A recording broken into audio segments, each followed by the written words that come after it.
వాస్తవం ఏంటి అంటే ఇవాళ నష్టపోయింది కేసీఆర్ గారు టీఆర్ఎస్ పార్టీ కాదు. అది ఇప్పుడిప్పుడే అందరికీ అర్థమవుతా ఉంది. నిజానికి ఔటర్ రింగ్ రోడ్ లోపల మనం ఎవరం కూడా కాంగ్రెస్ పార్టీ మోసపు వలలో పడలేదు. కాంగ్రెస్ ఎన్ని కథలు చెప్పినా, బీజేపీ ఎన్ని కథలు చెప్పినా ఔటర్ రింగ్ రోడ్డు లోపల ఉన్న ప్రజలు మాత్రం లేదు లేదు వీళ్ళు నమ్మదగ్గ మనుషులు కాదు, ఖచ్చితంగా మళ్ళీ కేసీఆర్ రావాలి, మళ్ళీ గులాబీ జెండాను ఎగరాలని చెప్పి అది చేవెళ్ళ కావచ్చు, రాజేంద్ర నగర్ కావచ్చు, అన్ని నియోజకవర్గాల్లో మననే గెలిపించినారు, మన పార్టీని గెలిపించినారు. ఒక్క సీటు కూడా ఒక్క సీటు కూడా ఓఆర్ఆర్ లోపల కాంగ్రెస్ పార్టీకి ఇయ్యలే. బీజేపీకి కూడా అడ్డిమారి గుడి దెబ్బ అని ఒక సీట్ వచ్చింది. అది కూడా మన క్యాండిడేట్ మనం పెట్టినోడు కొద్దిగా కరెక్ట్ లేకుండా ఆఖరికి ఆగమాగం చేసిండు కాబట్టి గోషామాయలు పోయింది. కానీ లేదా బరాబర్ గోషామాయలతో సహా కాంగ్రెస్కు బీజేపీకి ఒక్క సీటు రాకుండా హైదరాబాద్ను ఏకపక్షంగా మనం స్వీప్ చేస్తుంటాం. వాస్తవం ఏంటి అంటే ప్రజలు ఎప్పుడైనా కూడా మంచి పనులను ఖచ్చితంగా ఆదరిస్తారు. కాకపోతే పేదలు లేదా కొంతమంది ఎవరైతే మిత్రులు ఉంటారో ఇంకా ఎవరైనా ఎక్కువ చెప్తే కేసీఆర్ లక్షిస్తుండు కదా, నేను మీదికి వెళ్ళి తులం బంగారం ఇస్తా అని చెప్తే కొద్దిగా మా ఆడబిడ్డలు అక్కడక్కడ కొద్దిగా అటెంప్ట్ అయినరు. రైతులు కేసీఆర్ 10,000 ఇస్తుండు కదా, నేను 15,000 ఇస్తా అంటే నువ్వు అర్జెంటుగా ఊరికి 2 లక్షల లోన్ తెచ్చుకో, నేను వస్తూనే ఉన్నా, వచ్చిన మర్నాడే సంతకం పెడతా, మొదటి సంతకం పెడతా అంటే రైతులు కొద్దిగా అటెంప్ట్ అయినరు.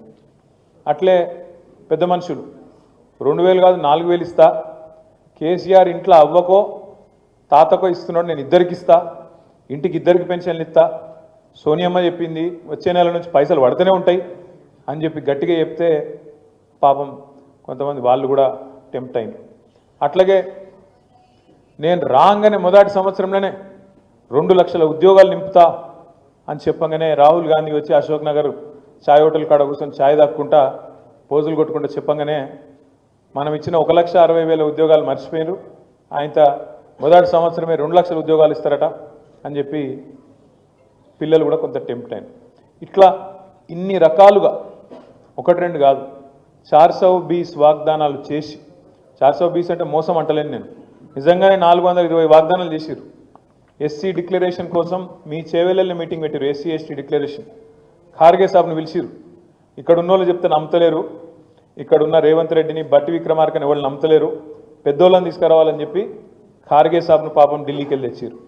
అట్లే రైతు డిక్లరేషన్ అని చెప్పి రాహుల్ గాంధీని తీసుకొచ్చి వరంగల్లో మీటింగ్ పెట్టినారు. అట్లాగే బీసీ డిక్లరేషన్ అని చెప్పి సిద్ధరామయ్య గారిని తీసుకొచ్చి కామారెడ్డిలో మీటింగ్ పెట్టినారు.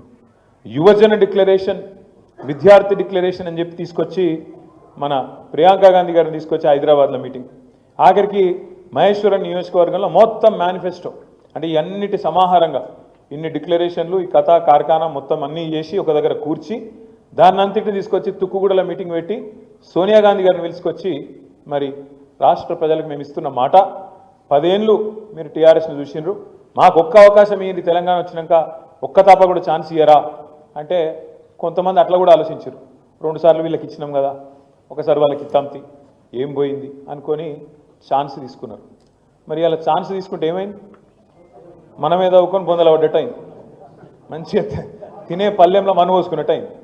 ఎందుకంటే మీరు ఆలోచన చేయండి, నిజంగానే మంచి పనులు చేస్తే అధికారం ఎవ్వరికి శాశ్వతం కాదు. నిజంగానే మంచి పనులు చేస్తే వీళ్ళు కాంగ్రెస్ వాళ్ళు మనం కూడా అభినందించాలి. ఎందుకంటే కొన్ని మంచి జరిగినప్పుడు మంచి అనాలి.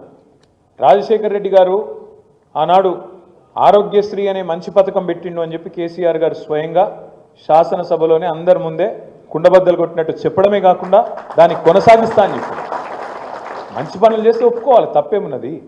ఫీజు రీయింబర్స్మెంట్, ఎందుకంటే ఇవ్వడం శాశ్వతం కాదు, అధికారము ఎవరికి శాశ్వతం కాదు, మనిషి జీవితమే శాశ్వతం కాదు. మరి ఉన్నప్పుడు నువ్వేమన్నా మంచి పని చేస్తే దాన్ని యాడ్ చేసుకోవాలి, తప్పేం లేదు. ఫీజు రీయింబర్స్మెంట్ లాంటి మంచి కార్యక్రమం పెడితే తప్పకుండా యాడ్ చేసుకున్నాం. ఇవాళ చంద్రబాబు నాయుడు గారి జన్మదినం, వారికి కూడా నా హృదయపూర్వకంగా జన్మదిన శుభాకాంక్షలు. వారు కూడా చేసింది, వారు ముఖ్యమంత్రిగా ఉన్నప్పుడు కూడా కొన్ని పనులు జరిగినాయి హైదరాబాద్లో, ఇక్కడ కొన్ని ఐటీ కంపెనీలు తేవడంలో కానీ ఇంకోటి కానీ, వారికి కూడా మనం తప్పకుండా గుర్తు చేసుకోవాలి. ఎందుకు చెప్తున్నా అంటే సంస్కారవంతమైన ప్రభుత్వం అంటే అట్లా ప్రవర్తిస్తుంది. మనం 10 ఏళ్ళు ఉన్నాం ప్రభుత్వంలో, కానీ ఎన్నడూ నీ ఆనవాళ్ళు దుర్చేస్తా, నీ ఇది చేస్తా, చెరిపేస్తా అనలే. ఆనవాళ్ళు దుర్పేసుడు అంటే అది ఎప్పటి అనాగరిక రాజుల కాలం నాటి కథ. ఒక రాజు ఇంకో రాజ్యం మీద దండయాత్ర చేసి దాన్ని గెలుచుకుంటే ఆ రాజ్యాన్ని ఆ రాజ్యం యొక్క ఆనవాళ్ళను విడిచే ప్రయత్నం అప్పట్లో ఎద్దురు. కానీ దండయాత్రలు చేసిన రాజులు కూడా కాకతీయుల ఆనవాళ్ళు వచ్చి వీళ్ళు ఆసఫ్ జాహీలు కుతుబ్ షాహీలు వాళ్ళు దుడిపేయలే. ఇంకా చెరువులు తవ్విరు, చెరువులు తవ్వుతుంది పూడ్చేస్తావు పోయి మళ్ళీ పూడ్చాం కదా. మంచి పనులు చేస్తే దాన్ని చెడగొట్టద్దు.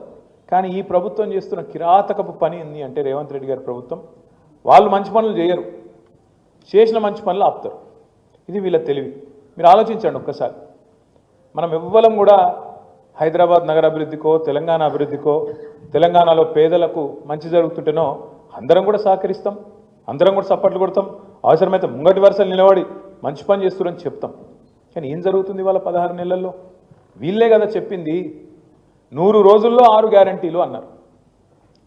500 రోజులైంది, 500 రోజులైంది, 100 రోజులు కాదు 500 అయింది. మరి 500 రోజుల తర్వాత ఒక్కటంటే ఒక్క హామీ అమలైందా? ఏదన్నా ఒక్కటి పూర్తిగా చేసినరా? ఒకటే ఒకటి, అది కూడా సగం చేసిర్రు. ఏది? Free bus. ఇక ఆ బస్సు అందం నేను చెప్పరాదు, ఇక మళ్ళీ అంటే మళ్ళీ నా మీద ఒక కేసు పెడతారు. కాక పెడితే పెట్టరు కానీ అలా మనమే చూస్తున్నాం. ఇదివరకు ఎన్నడూ చూడని విచిత్రాలు చూస్తున్నాం. మా ఆడబిడ్డలు ఒకరినొకరు సీట్ల కోసం తన్నుకునే పరిస్థితి. ఇక రాజకీయాల సీట్ల కోసం తన్నుకుంటే గమ్మత్, కానీ బస్సుల సీట్ల కోసం తన్నుకునే పరిస్థితి కూడా వచ్చింది. ఇవాళ గా పరిస్థితి వచ్చింది కాంగ్రెస్ ప్రభుత్వం వల్ల. అట్లాగే మీరు ఆలోచించండి, ఎన్ని కథలు చెప్పిండ్రు. 2500 ఇస్తా, ఇంట్లో అత్తుంటే అత్తకు 4000, కోడలుంటే కోడలకు 2500. నేను మొన్న మధ్యన సూర్యాపేట పోయినా. సూర్యాపేట పోతే ఆడ మా జగదీష్ రెడ్డి గారు ఒక ఇంట్లో మా కార్యకర్త ఇంట్లో భోజనం చేద్దాం అని తీసుకుపోయాడు. తీసుకపోతే ఆడ భోజనం చేసినాక కూర్చొని మాట్లాడుతున్నాం. మా అమ్మగారు అని పరిచయం చేసిండ్రు.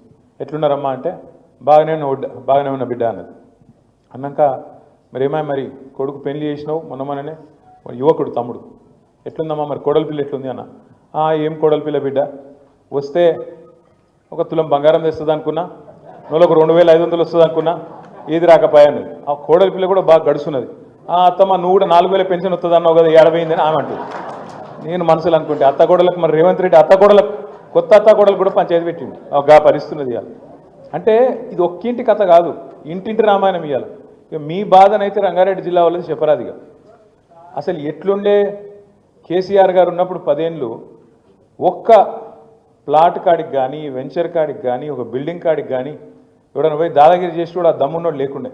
ఈరోజు గద్దళ్ళకి ఇంతకుముందు తమ్ముడు కరెక్ట్ చెప్పిండు, అదే షరాబ్ బండి పడిపోతే దానికి చుట్టూ మొత్తం ఎవరికి అందినంత వాడు దండకపోయినట్టు, ఇక దొరికిందే ఛాన్స్ ఆయన తంతే గంపల బుట్టలు పడ్డామన్నట్టు ఎవ్వలకు దోషింది వాళ్ళు. మీరు గమ్మత్ ఏమనిపిస్తుంది అంటే కొన్ని మాటలేమో పెద్దగా చెప్తారు. హైడ్రా ఏంద్రా బై హైడ్రా అంటే హైడ్రాతోని ఆస్తులు కాపాడుతాం. ఎవరి ఆస్తులు కాపాడుతావు? హైడ్రాతోని ఆస్తులు కాపాడుతాం. ఎవరి ఆస్తులు కాపాడుతారంటే పక్కా కాపాడుతారు. పొంగులేటి శ్రీనివాసరెడ్డి ఇల్లు మాత్రం ముట్టరు. ఏది చెరువుల FTL ఉన్నా శ్రీనివాసరెడ్డిది ముట్టరు. పట్నం మహేందర్ రెడ్డి నట్టనడమ చెరువులో కట్టినా ఆయనదేం కాదు. KVP రామచంద్రరావుది చెరువు మీదనే ఉన్నా ఆయనది ముట్టరు. అట్లాగే రేవంత్ రెడ్డి వాళ్ళ అన్న తిరుపతి రెడ్డి గారిది FTL లోపలున్నా దాన్ని ముట్టరు. ఇక మరి ఎవడు దొరికిండు తేరగా? అల్కగా దొరికిటాడు ఎవడు? గరీబుగాడు. కొట్టుర్రా అంటే కొట్టుర్రు, కొడతారు. మళ్ళీ మీ ఎమ్మెల్యే సాబ్ది కూడా ముడతలేరా? ఎమ్మెల్యే సాబ్ది కూడా ముడతలేరు, కొడతలేరు. కొట్టేతందుకు ముట్టేతందుకు ఎవడు అల్కగా దొరుకుతాడు? గరీబుగాడు. ఏడ దేవులాడురి ఒక బస్తున్నది, ఇందులో గరీబుగాళ్ళు వచ్చి వాళ్ళు వేసుకున్నారు. ఇప్పుడు కొట్టుర్రా అంటే కొట్టురు. ఏం చేయాలి మళ్ళీ? కింద మళ్ళీ ఎవరికో లాంచాలు, రకరకాల కథలు కార్యక్రమాలు మీకు అన్నీ తెలుసు. నేనేమంటున్నా అంటే 24 గంటలు నెగిటివ్ పనులేనా? పాజిటివ్ పనులు చేసేదేం లేదా?